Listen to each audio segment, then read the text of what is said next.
প্রথম, দেশকে ভালোবাসতে হবে। নৈতিকতায়, আদর্শ দিক, রিলিজিয়াস ভ্যালুস, ফ্যামিলি ভ্যালুস আমাদেরকে গুরুত্ব দিতে হবে, তাই না? দেশকে ভালোবাসতে হবে, লেখাপড়া ঠিক মতো করতে হবে, নিজের জীবনকে প্রতিষ্ঠিত করতে হবে, তাই না? দেখো, তোমাদের এই residential model school and college কত সুন্দর পরিবেশে। এই ধরনের অডিটোরিয়াম কি প্রত্যেকটি স্কুল কলেজে আছে? নেই।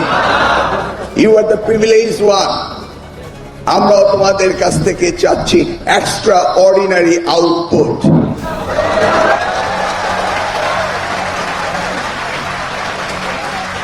গভর্নমেন্ট ইনভেস্ট করছে তোমাদের জন্য, এবং তোমরাও সরকারকে, এই জাতিকে অন রিটার্ন তোমাদেরকে দিতে হবে।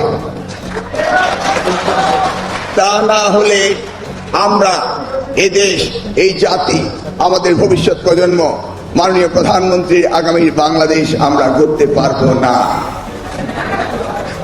তোমরা সকলেই জানো, শিক্ষা ছাড়া পৃথিবীর কোন দেশ এগিয়ে যায়নি। গিয়েছে? সম্পদ অনেক দেশে থাকে। আফ্রিকায় কিন্তু গোল্ড অ্যান্ড ডায়মন্ড উৎপাদিত হয়, জাপানে কিন্তু ডায়মন্ড উৎপাদিত হয় না। হয়? কিন্তু জাপান হচ্ছে world wide exporter of diamond. তার মানে যারা উৎপাদন করে তারা কিন্তু ওয়ার্ল্ড ওয়াইড এক্সপোর্ট করতে পারে না। মেধা না থাকলে তাই হয়। আশরাফুল মাখলুকাত হিসেবে, সৃষ্টির সেরা জীব হিসাবে আল্লাহ আমাদের দেশে প্রচুর মানব সন্তান দিয়েছেন, দেয়নি? সেটাকে কার্যকর ভাবে যদি আমরা উৎপাদনশীল, কর্মমুখী মানব সম্পদ আমরা তৈরি করতে পারি, তাহলে বাংলাদেশ হবে বিশ্বের সেরা দেশ।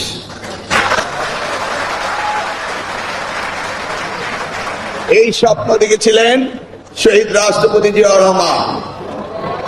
এই স্বপ্ন দেখেছিলেন দেশমাতা সাবেক প্রধানমন্ত্রী বেগম খালেদা জিয়া।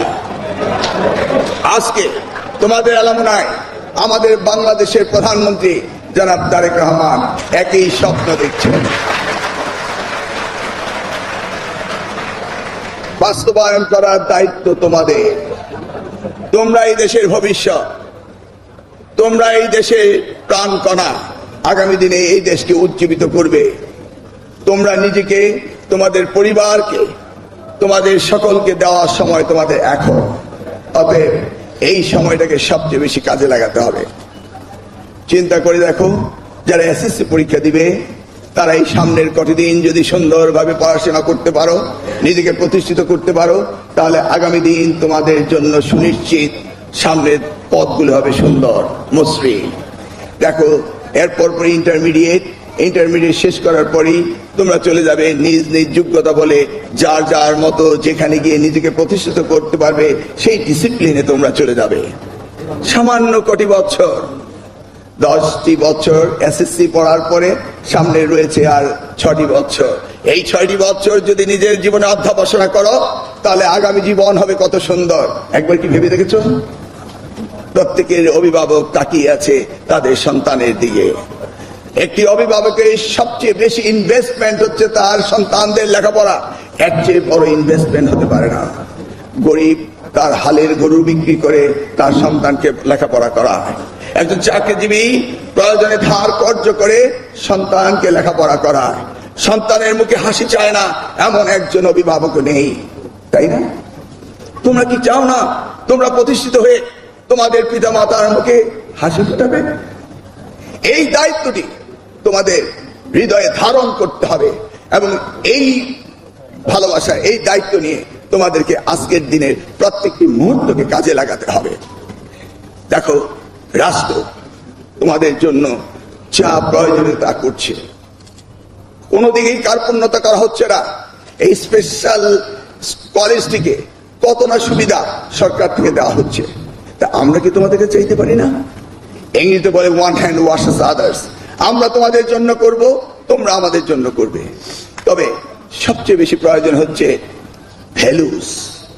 প্রথম ফ্যামিলি ভ্যালুস, রিলিজিয়াস ভ্যালুস। এই ভ্যালুস গুলো আমাদের থাকতে হবে। আজকে জাতি ভ্যালুস বিবর্জিত হয়ে যাচ্ছিল, সঠিক পথে যাচ্ছিল না।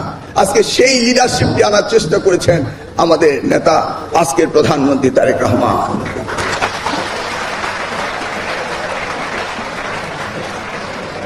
তোমরা হচ্ছ এই যে আমাদের প্রধানমন্ত্রী, তার দৃষ্টিতে অন্য রূপ, ভিন্ন রূপ।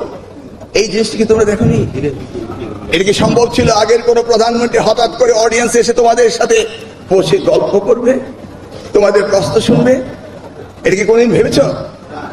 কিন্তু আমিও ভাবতে পারিনি সেই দিন যখন আমি তোমাদেরকে ওই যেখানে আমরা থিয়েটার বানাবো সেই হলে বসে যেখানে শপথ গ্রহণ করা হয়, আমি তোমাদের সাথে কথা বলছিলাম। আমি নিজেও ভাবিনি যে তিনি চলে আসবেন। কেউ কিছু বলছে? হঠাৎ করে তিনি যখন নেমে আসলেন তার পূর্ব মুহূর্তেই আমি একটু অনুভব করছিলাম, অর্থাৎ ওনার পিএস দেখলাম রুমটা পরিদর্শন করে গেল, আমি তোমাদের সাথে ছিলাম। সাথে সাথে আমি প্রিন্সিপালকে বললাম, আপনি যেই 50 জনকে পাঠিয়ে দিয়েছেন তাদেরকে নিয়ে আসেন। আসতে না আসতে উনি ঢুকে পড়লেন। আমরা এমন এক প্রধানমন্ত্রী পেয়েছি যিনি সব সময় সকল জায়গায় সকলকে সমান অধিকার দিয়ে সমানভাবে চিন্তা করেন, মানুষকে মানুষ হিসেবে ভাবেন, দরিদ্র ধনী রাজনীতিবিদ কাউকে কোনো ভেদাভেদ করেন না। মনে পড়ে ইতিহাসে 1979 সালে শহীদ রাষ্ট্রপতি জিয়াউর রহমান, আমি যখন ঢাকা বিশ্ববিদ্যালয়ের ছাত্র ছিলাম তখন তিনি গিয়েছিলেন টিএসসিতে।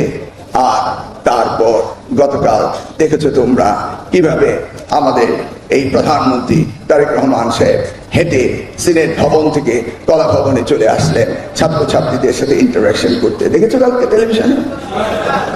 এই অসাধারণ ভাবে সাধারণ মানুষের সাথে মেশা, সাধারণ মানুষের অনুভূতিকে পর্যালোচনা করে এগিয়ে যাওয়া এই প্রধানমন্ত্রী আমরা পেয়েছি। এবং সেই প্রধানমন্ত্রী প্রায়োরিটি হচ্ছে 3টি বিষয়ে। প্রথমটি শিক্ষা, দ্বিতীয়টি শিক্ষা, তৃতীয়টি শিক্ষা। আর তোমরা সেই শিক্ষার্থী, তোমরা যেমনি গর্ব করো আমি তেমনি গর্ব করছি আমি উনার শিক্ষামন্ত্রী হয়েছি। এই দায়িত্ব আমাকে সুচারুভাবে পালন করতে হবে, এটি আমাকে ইমানি ভাবে পালন করতে হবে, ইবাদতের মতো পালন করতে হবে, যারা এই দেশের শিক্ষা ব্যবস্থার পরিবর্তনের বিশ্বের মানচিত্রে তোমাদেরকে নিয়ে আমরা একটি উদাহরণ সৃষ্টি করতে পারি। কতগুলো দীর্ঘায়িত করি না, প্রিচিং অনেক করে ফেললাম।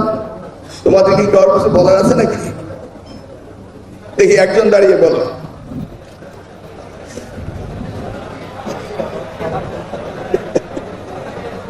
শোনা, আমরা কিন্তু আজকে তোমাদের পরীক্ষা বিষয়ে একটি মিটিংয়ে বসবো।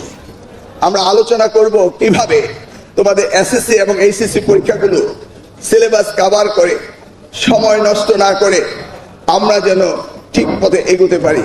অর্থাৎ তোমাদের জীবনে এসএসসি পাস করতে যেন 10 বছর স্কুলিং 10 বছরই থাকে, 12 বছর স্কুলিং 12 বছরই থাকে, কোনো সেশন জট যেন না হয়, তোমরা যেন পিছিয়ে না পারো। সেই জন্য আজকে আমরা বসবো, আলোচনা করে আমরা সিদ্ধান্ত নেব তোমাদের সাথে যেটা করার সেটাই করব। তবে পরীক্ষা সুন্দরভাবে তোমাদের দিতে হবে। দেখেছো তো এখন পরীক্ষা সুন্দর হচ্ছে কি কারণে? সকলেই চায় সুন্দর পরীক্ষা। তোমরা কি চাও না? তোমরা যা চাইবে আমরা তা চাইবো। জোর করে কোনোদিন কাউ